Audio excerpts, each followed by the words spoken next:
Here I have VIVO Y91 and let me show you how to enable your portable hotspot on the following device.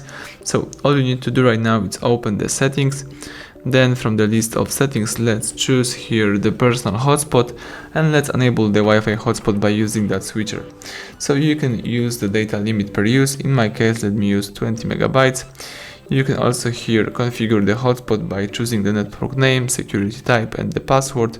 You must know that the password must contain at least 8 characters. Tap done if you change something.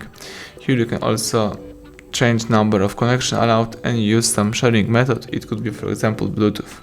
Let's go back, and to disable the hotspot, let's use the same switcher. Now you can go back and start using your device in a normal way. So thank you for watching. Please subscribe our channel, leave thumbs up under the video.